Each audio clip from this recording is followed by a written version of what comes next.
All right, what is up, everybody? This is Daniel Barrett from AdWords Nerds here. It's been a while. I haven't gone live in a little while. I have been traveling. I was in Europe, and then I was sick, and then I just was out in St. Louis. I was actually lucky enough to go out to the REI Black Book offices in St. Louis, which was super, super fun, and do some live training for some of their clients. And I'll tell you what, teaching live is really, really fun. It's a really interesting experience. I really, really like it. And one of the things I like most about it is as you engage with people, you can kind of see their expressions. You can see if they're slunched forward or if they're like really, intent on what you're talking about, right?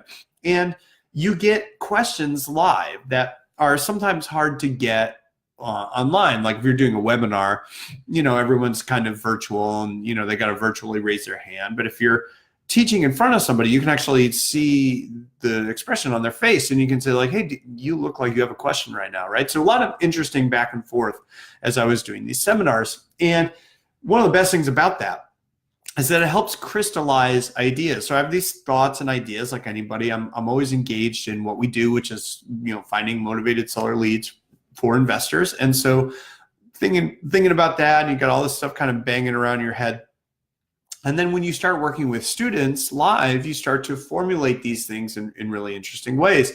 Something that occurred to me that I never really thought about before was that every real estate investor that's actually successful finding motivated seller leads online goes through a pretty structured set of phases. This is kind of like a roadmap.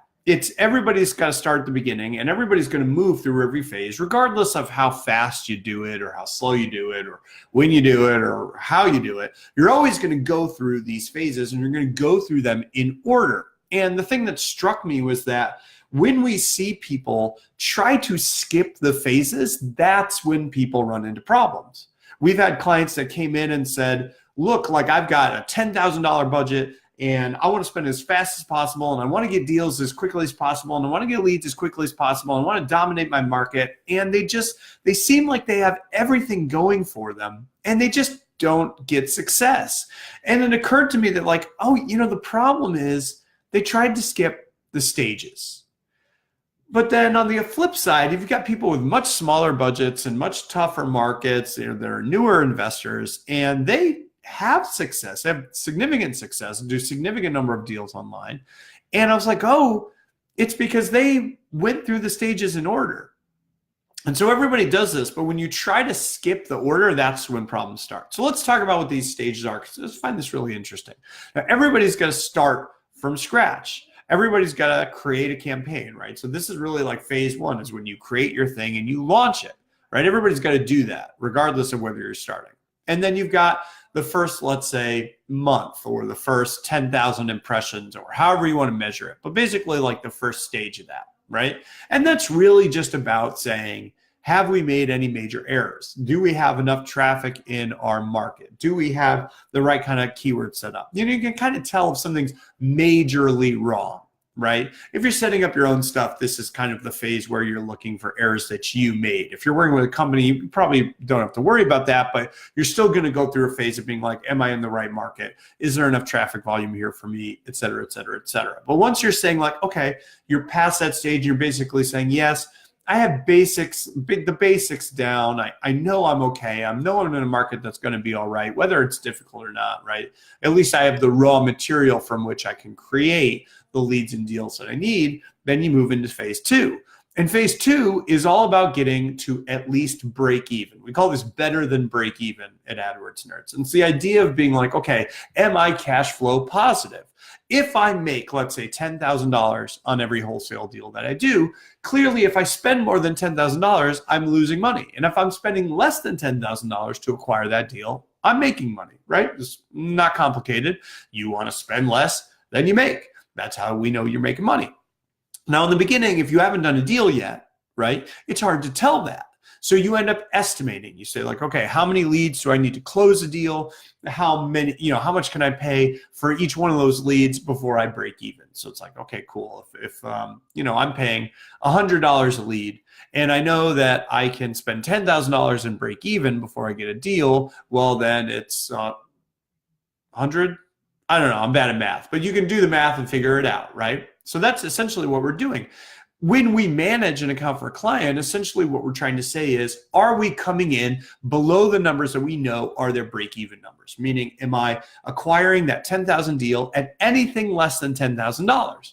Because if I am, that client is making money. Now, they may not be making as much money as we want them to make. Their ROI may not be the best yet, but that's later on. We're still early. Right? This is only phase 2. We have phase 1, which is just setting up the campaign and making sure that it's okay. Phase 2 is, am I coming in below my break-even numbers, right? And you really have to do that, because if you get into that phase 1 and you try to scale at that point, or you try to maximize your ROI, what you end up doing is throttling your traffic, throttling your volume, and not really making as much money as you could. So if you get to that better than break-even number, that's phase 2. That's awesome. Then you move into phase 3. Now, phase 3 is either scale it or improve it. There's really only 2 directions you could do. You could scale it, which is drive up the amount of volume, either by spending more or getting better, or you can improve the efficiency, which is typically cutting back.